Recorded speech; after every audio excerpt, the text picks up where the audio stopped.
तपाईं यतिखेर हेर्दै हुनुहुन्छ त्रिशुली खबर टिभी। 24 घण्टा ताजा खबरको लागि हाम्रो च्यानललाई सब्स्क्राइब गर्नुहोला, नजिक रहेको बेल आइकन दबाई हामीसँग जोडिनुहोला।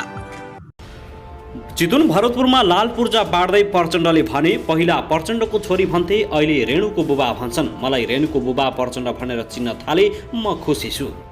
नेकपा एमालेका 200 भन्दा बढी कार्यकर्ता नेकपा माओवादीमा प्रवेश, प्रचण्डले गरे स्वागत। जालझेल बेइमानी र षड्यन्त्र कम गर्न महिलालाई उम्मेद्वार बनाउने प्रचण्डको इच्छा।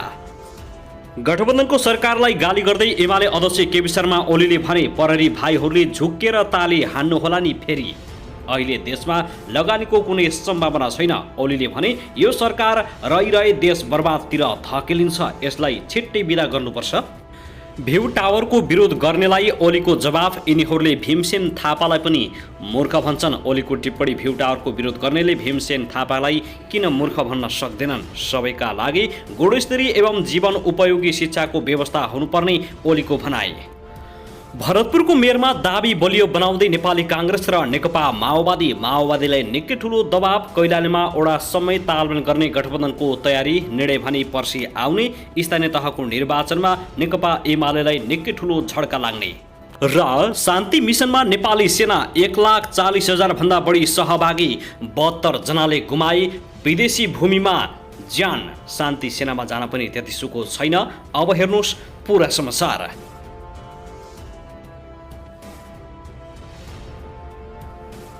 दर्शक महानुभाव नमस्कार, तपाईलाई हार्दिक स्वागत छ हाम्रो च्यानल त्रिशुली खबर टिभीमा।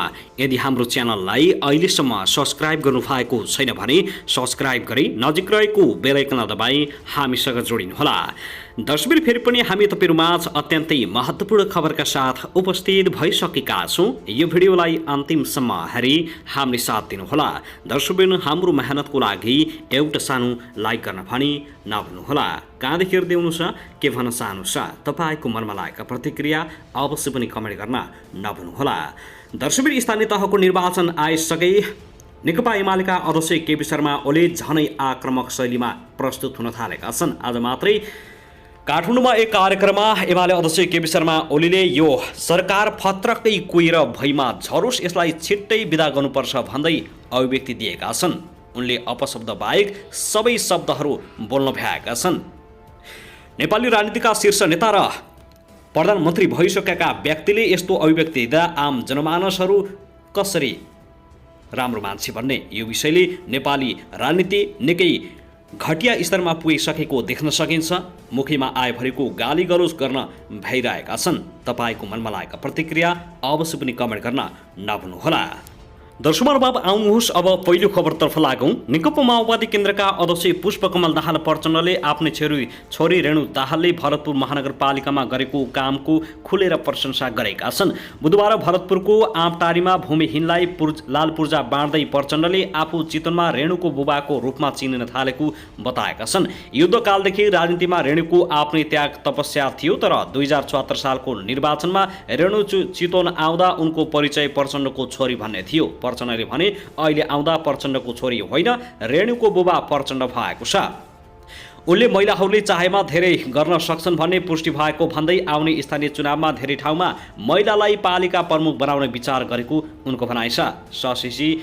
शशि श्रेष्ठको इच्छा शक्ति र दृढता देखेर तपाईले सक्नुहुन्छ भनेर भूमि व्यवस्था मन्त्री बनाएको थिए। अहिले उहाँले काम गरेर देखाउनुभयो। ऊर्जा मन्त्री पम्फा भूषाललाई बनाइयो, उहाँले 20 युनिट बिजुली निशुल्क गरिदिनु भयो, लाखौं ग्राहक लाभान्वित भएका छन्। प्रचण्डले भने, महिलाले अग्रसरता लिएको ठाउँमा सफलता, इमानदारिता र सुशासन तुलनात्मक रूपले बढी हुने उनको भनाइ छ। त्यसैले महिलालाई धेरै ठाउँमा पालिका प्रमुख र मेयर बनाउने विचार गरेको प्रचण्डले बताएका छन्।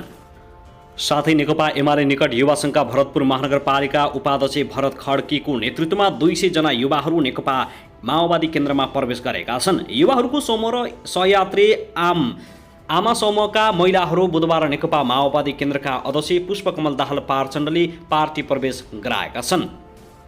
पछिल्लो समयमा भरतपुरमा भूमिहीनलाई लाल पूर्जा बाँडेपछि निकै ठुलो चमत्कार गरेको भन्दै प्रचण्डको पार्टीमा लड्को लागेको छ।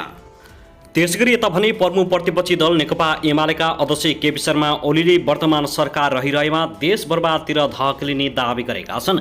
आज बुधबार नेपाल राष्ट्रिय उद्योग व्यवसायी महासङ्घको दोस्रो राष्ट्रिय महाधिवेशनलाई सम्बोधन गर्दै अध्यक्ष ओलीले अहिले देशमा लगानीको कुनै सम्भावना नरहेको उल्लेख गर्दै वर्तमान सरकार रहिरहेमा देश बर्बादतिर धकेलिने बताएका हुन्। उनले ब्याङ्कसँग पनि लगानीका लागि दिने पैसा नभएकाले देश सङ्कटमा गइरहेको बताएका छन्। उनले भने खल्तीमा कसैको पैसा हुँदैन, ब्याङ्क त्यसै कारण खोलेका हुन्। कुनै पनि नयाँ उद्योग व्यवसाय सुरु गर्दा ब्याङ्कबाट लोन लिनुपर्छ। अहिले नयाँ लगानीका लागि कुनै सम्भावना छैन किनभने ब्याङ्कमा पैसा छैन। ब्याङ्क पैसा दिन सक्ने अवस्थामा छैन। यो सरकार तुरुन्तै ढलेन भने जति दिन रहन्छ त्यति बढी देशलाई बर्बादतिर धकेल्छ। अध्यक्ष ओलीले गठबन्धन सरकार कुहिएर झर्ने कटाक्ष समेत गरेका छन्। उनले सरकार ढाल्न आफूले कोसिस नगर्ने स्पष्ट पारेका छन् भने नेकपा एमाले सरकारमा नभई चुनावमा ध्यान दिइरहेको उनले बताएका छन्। अध्यक्ष ओलीले भने अहिलेको यो गठबन्धन सरकार कुहिएर झर्ने बताएका छन्। यो झर्छ, यो सरकार ढाल्न हामी कोसिस गर्दैनौँ। त्यसो भएर हामी अहिले सरकारको बारेमा कतै ध्यान दिइराखेका छैनौँ, चुनावमा ध्यान दिइराखेका छौँ। अध्यक्ष ओलीले स्थानीय तह चुनावसम्म गतिका साथ पार्टीका काममा खट्न नेता कार्यकर्ताहरूलाई निर्देशन समेत दिएका छन्। पूर्व प्रधानमन्त्री समेत रहेका केपी शर्मा ओलीले अप्ठ्यारो र अवरोधका बीच पनि कसरी काम गर्नुपर्छ भन्ने आफूले बितेका 3 वर्षमा धेरै सिकेको बताएका छन्। एमाले निकट उद्योग व्यवसायी महासङ्घले महासङ्घको महाधिवेशनलाई बुधबार काठमाडौँमा सम्बोधन गर्दै एमाले अध्यक्ष ओलीले अप्ठ्यारोका बीच विकासका नयाँ योजनाको जग बसाउन सकिएकोमा गर्व लागेको बताएका छन्।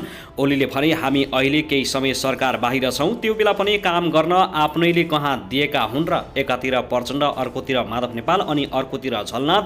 देश विकासको कुरा गर्न साथ देशभन्दा पहिले मेरो कुरा गर्नु छ यहाँ भनेर 1-2 घण्टा कराउँछन् अनि अर्कोले मैले के पाउँछु भनेर 2 घण्टा कराउँछ।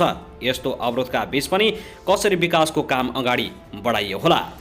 ओलीले विकास गर्न सकिन्छ भन्ने आत्मविश्वास जगाउने र नयाँ दृष्टिकोणका साथ ठूला परियोजनाहरू अगाडि बढाउने काममा आफू सफल भएको दावी गरेका छन्। उनले अप्ठ्यारोमा काम गर्न आफू अभ्यस्त भइरहेको भन्दै अब चुनावबाट बाँकी योजना पूरा गरिने बताएका हुन्। दर्शकबिन अब आउनुहोस् दुःखद खबरतर्फ लागौँ। कङ्गो स्थित संयुक्त राष्ट्र सङ्घको शान्ति मिसनमा खटिएका एकजना नेपाली सैनिकको मङ्गलबार मृत्यु भयो। मृत्यु हुनेमा सुर्खेतको गुर्माकोट 14 का सिपाही अनिल गुरुङ रहेका छन्। कङ्गोको विद्रोही समूहले चलाएको गोली लागि उनको मृत्यु भएको थियो। नेपाली सेनाका प्रवक्ता सहायक रथी नारायण सिलवालका अनुसार गुरुङको मृत्यु भएसँगै राष्ट्रसङ्घको शान्ति मिसनमा खटिने क्रममा वीरगति प्राप्त गर्ने नेपाली सैनिकको सङ्ख्या 72 पुगेको छ। नेपाल सन् 1955 राष्ट्रसङ्घको सदस्य भएपछि त्यसको 4 वर्ष बित्न नपाउँदै शान्ति सैनिक पठाउन थालेको हो। नेपालको पहिलो पटक सन् 1958 सैन्य पर्यवेक्षकको रूपमा 5 जना सैनिकलाई लेबनानमा पठाएको थियो। नेपालको राष्ट्रसङ्घको शान्ति मिसनमा शान्ति सेना पठाउन थालेको 64 वर्ष पुगेको छ।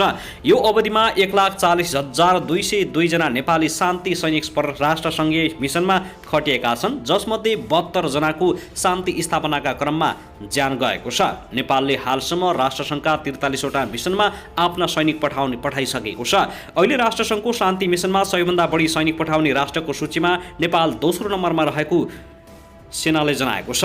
नेपाली सेनाले जहिले पनि चुनौतीलाई स्वीकार गर्दै कठिन अपरेसनमा भाग लिएको छ। यस सिलसिलामा आजसम्म 72 जना नेपाली सैनिकले वीरगति प्राप्त गरेका छन् भने 66 जना अपाङ्ग भएका छन्। नेपाली सेनाका प्रवक्ता सिलवालले भने हाल विश्वका 11 देशमा रहेका 12 वटा राष्ट्रसङ्घीय शान्ति मिसनमा करिब 5,500 नेपाली सेना खटिएको उनले जनाएका छन्। खटिने सैनिकमा 250 जना महिला सैनिक समेत रहेका छन्। अहिले Syria, Western Sahara, Mali, Congo, Central African Republic, Lebanon, Iraq, Libya, Israel, Yemen, Sudan र दक्षिण सुडानमा रहेका शान्ति मिसनमा नेपाली सेना खटिएका छन्। सिरियामा 411, वेस्टर्न सराहमा 3, मालीमा 175, कङ्गोमा 1154, सेन्ट्रल अफ्रिकन रिपब्लिकमा 56, लेबानमा 772, इराकमा 77, लिबियामा 235, इजरायलमा 3, सुडानमा 21 र दक्षिण सुडानमा 1752 जना सैनिक हाल तैनात रहेको प्रवक्ता सिलवालले बताएका हुन्। यसको अलावामा हाल राष्ट्र सङ्घको शान्ति मिसनमा नेपालको तर्फबाट 136 जना सशस्त्र प्रहरी र 37 जना नेपाल प्रहरी खटिएका छन्।